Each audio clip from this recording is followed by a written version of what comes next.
wanna do the thing. I don't wanna have you, baby. I just wanna have a fling. I wanna go down, step, kissing your feet, and you make me crazy. Yeah. Tell me what you wanna do. Give me everything you got.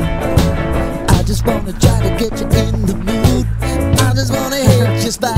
I wanna get low, wanna get low. I wanna go down, stay, kissing your feet, and you make me crazy. Ooh. I wanna go down, stay, kissing your feet, and you make me crazy.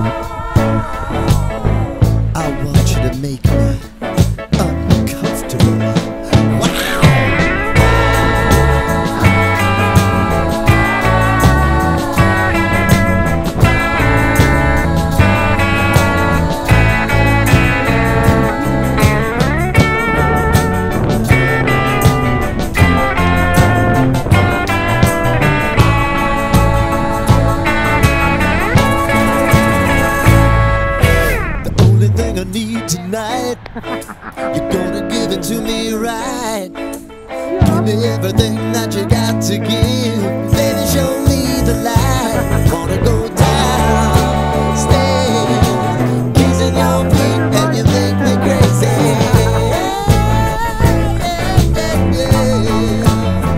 Now I wanna go down, stay, kissing your feet, and you make me crazy.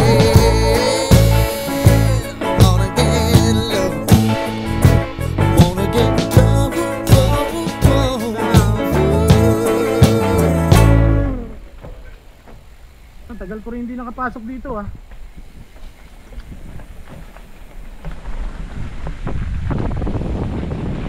Oh! Nakunan, nakunan.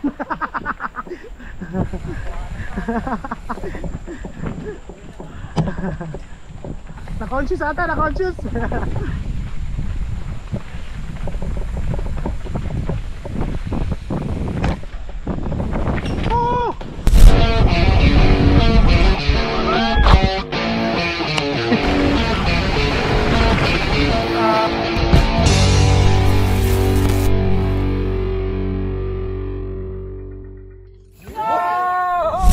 What's up mga idol?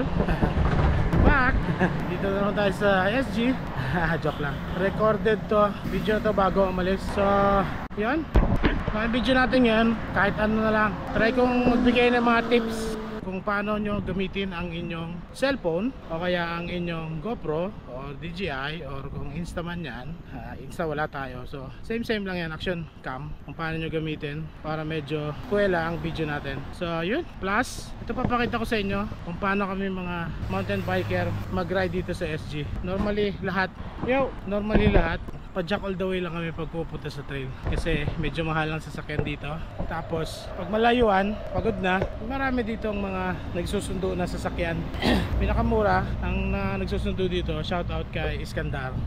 Maraming kinakakilala dyan. Pag hindi nyo pa kilala, comment na kayo sa baba, ipapost ko yung number kung saan nyo siya iti-text. Kung i-convert mo sa Pilipinas na pera, may kamahalan yung sunduan. Pero kung hindi, dito SG, mura na yon para sa isang sunduan basta apat kayo. Kaya yun lang muna. Mamaya tingnan natin kung ano pa yung masishare natin kung mga magra-ride kayo sa SG, bakasyon man o nag-uumpisa pa lang. So yun na yung mga dapat malalaman nyo. Kaya let's go!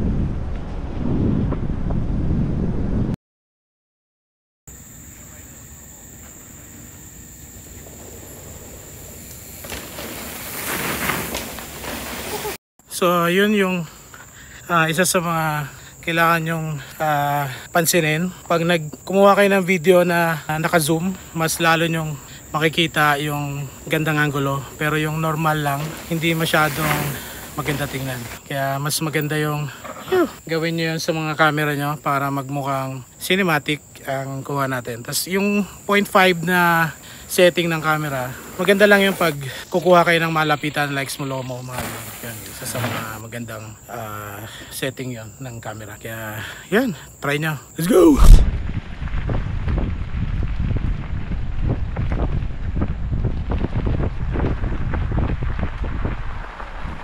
Hey! Sige lang pre, mauna ka na. Mauna ka, may meeting ka naman eh. Okay. Hello. Say hi to Tito. Hi. Hi to Tito. Say hi to the camera. Say hi to the camera. Saan ka? Dito. Ano gangsa? Gangsa lang. Mamaya. Ganda ng child seat mo ah. Mac ride ah. Mac ride. Let's magkita tayo ulit. Sige. Hirapan ka tuloy umakyat nang wala kang buwelo. Yeah. So ito sa mga magandang cinematic na lugar dito sa 15. Kasi yung sunrise dito pumapasok pag maaga.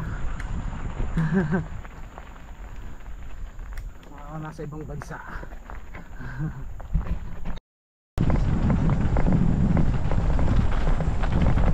Ay!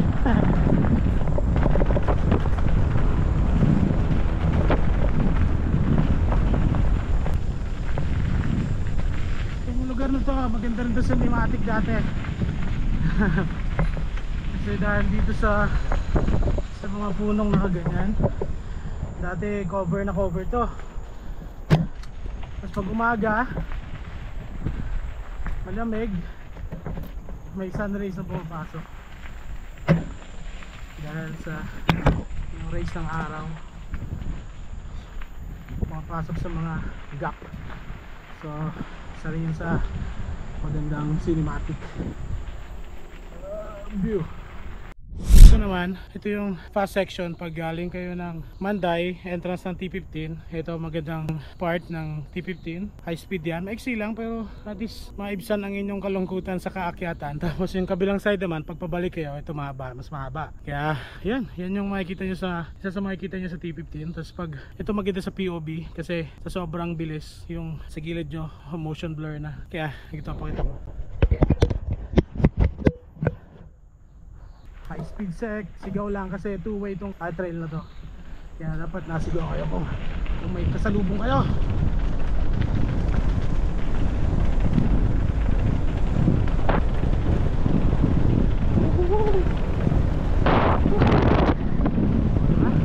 Sakto wala tayong kasalubong. Bike! Kasi minsan may kasalubong talaga. Ginagawa nilang kasabay sila habang nag-ride. Exercise lang yan kasi kasama sa obstacles yan. So tandaan nyo pag kung ano yung binaba nyo, syempre yung pabalik nyo aakyatin nyo. So konting climb, meron na ulit na pababa na medyo high speed, maiksi lang din. Sa dulo na ito, yun yung paliko na papuntang Gangsa. Mamaya pakita ko.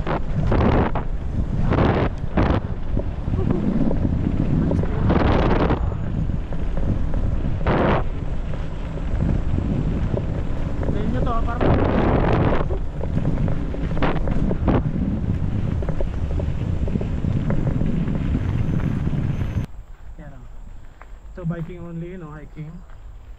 Pwede dyan, bawal ang hiking. Ito hiking only, bawal ang bike. Tapos ito yung paborito naming pinupuntahan na dyan ako mahuli at 300 ako. So pag may nakita kayo mga ganyan, bawal yan pumasok. Pero syempre pag bawal, masarap. Yun yung pero hindi ko na-recommend. Pero pag pumasok kayo dyan, tignan kung turista kayo, walang problema. Wala mo silang nahuli kayo, wala mo silang papadala ng sulat kung saan address. Padala pa nila sa Pilipinas. So pero try nyo na lang siguro, baka hindi pa kayo makapasok ng Singapore sa susunod pag nahuli kayo dyan, hindi kayo nagbayad. Kaya yan, so dito tayo papasok. Ito yung medyo high speed. Yan yung labasan, may mga bawal na sign. Yan yung mga bawal na daan. Labasan yan nung kanina na magandang bawal na daan. Hindi ko babanggitin yung pangalan. Bahala na sila. Malalaman nyo na lang pag nandito kayo. So dito sa kanto na to, kung nakita nyo yung tower, ito yung jump line nila na maganda din, marami rin natuto dyan. Ngayon papunta doon sa Chestnut South. Tapos pag galing kayo sa west side ng Singapore,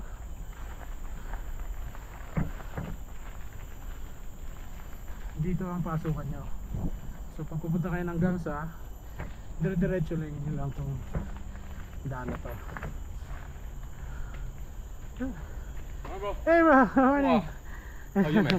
Fine, fine. Hey, I'm going back to Philippines already. For good? Yeah, for good. Wow. Buti pero di ka tumama dito sa bato. Okay lang? Dito ka sa malambot pumagsak eh. Pa na ano, na may camera sa tail. May kula doon. Kasama ka sa clip. Pang intro. Ay, ito. Kasama ka sa clip. May pang May picture pang na. intro na. May pang intro na. Alright.